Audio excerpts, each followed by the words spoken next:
ఇంద్రలోక భవనాన్ని ఈడ్చుకొచ్చి గదిలో మార్చి మళ్ళీ కట్టారో ఏమో మాయజాలము తెలుసు మంత్రగారడి తెలుసు రెంటి కన్న ఇది ఇంకోటేమో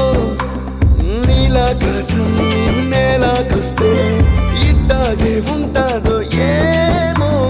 ఈ సంతోషం దాచాలంటే హృదయాలు ఓ వంద కావాలేమో ఇంతందంగా ఉంటుందా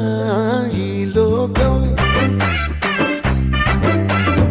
ఇన్నాళ్ళు ఈ మనసుకి తెలియాలేదే పాపం